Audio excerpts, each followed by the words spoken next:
বোমা, এইদিকে আসো, কাজ আছে। এই আমার ডাকতেছে, রাখি তাহলে, পরে কথা বলবো না।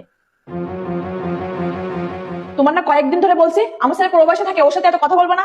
তুমি যদি ফোনে এত কথা বলো তাহলে সে তো কাজে মন দিতে পারবে না। আমা, আপনার ছেলেই ঘন ঘন ফোন দেয়, ফোন ধরতে যদি দেরি হয় তাহলে রাগারাগি করে। তুমি সংসারটা মনোযোগ দিয়ে করো, যা করার আমি করতেছি। কি রে মা, তোর আসতে এত দেরি হলো কেন? আর বলো না, সব দিকে সামলে তারপরে আসতে হয়। মা, তুমি ভাইরে বলছো তো আমার জন্য যেন বিদেশ থেকে ভালো একটা ফোন কিনে পাঠাইতে? হ্যাঁ হ্যাঁ বলছি তো, সামনের মাসে পাঠাবে। শোনো মা, তোমাকে একটা কথা বলতে আমি ভুলে গেছি। ভাবিকে এত বাপের বাড়িতে যেতে দিবা না। এত বাপের বাড়িতে থাকলে তোমার ছেলে বোর কাছে টাকা পাঠাবে।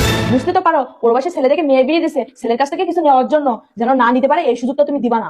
আমি তো এইভাবে কখনো ভেবে দেখিনি। ঠিক কথা বলছিস তুই। আমা, কালকে আমার সব বোনেরা আসতেছে, কালকে আমি একটু বাপের বাড়িতে যাইতাম। না না, এখন বাপের বাড়িতে যাওয়া যাবে না, আমার শরীরটা এখন বেশি একটা ভালো না। আর কিছুদিন পর পর এই অজুহাত ওই অজুহাত দিয়ে বাপের বাড়িতে যাও কেন? ভাও কথা বলবে না, আমি কোনো অজুহাত দিয়ে বাপের বাড়িতে যাই না। আর আমি বাপের বাড়িতে কম থাকি, এখানে থাকি বেশি। আপনার ছেলের কাছে আমি শুনছি সে আমাকে যেতে বলছে, তার কোনো সমস্যা নাই, কাল সকালে আমি বাপের বাড়িতে যাবো। তোমার বাপ মাকে প্রবাসী ছেলে থেকে মেয়ে বিয়ে দিছে ঘরে রাখার জন্য নাকি? যেন মেয়ে ঘরে রেখে প্রবাসী ছেলের কাছে কিছু নিতে পারে। দাঁড়াও, তোমার ব্যবস্থা আমি করতেছি। কেমন আছিস বাবা? আমি আমি ভালো নাই, আমার শরীরটা খারাপ, মনে হয় বেশি দিন বাঁচবো না। আর বৌমা নাকি কালকে বাপের বাড়িতে যাবে।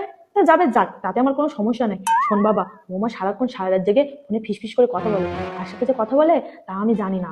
আমার তো সন্দেহ মনে হয় যে এই যুগ আসছে, টিভিতে কত খবর দেখি প্রবাসীর স্বামী টাকা গহনা নিয়ে অন্য ছেলের সাথে পালিয়ে যায়। আর এত বাপের বাড়িতে যেতে দিস না, ওখানে গেলে সাহস পাবে, বাড়বে বেশি। আমি তোর মা, আমি তো খারাপ চাই না, আমার কথাটা একটু ভেবে দেখিস।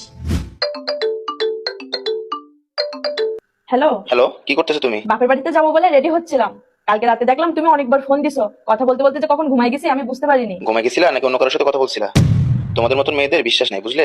স্বামী বিদেশে থাকলে তোমরা একটু বেশি বাড়াবাড়ি করো। তুমি কিন্তু এবার বেশি বলতেছো। উচিত কথা বললে তো ভালো লাগবে না, কোথাও যাওয়া যাবে না। আমি না আসা পর্যন্ত বাপের বাড়িতে গিয়ে একটা তো থাকবে না, সকালে যাবা বিকেলে চলে আসবা, এটার জন্য মনে থাকে।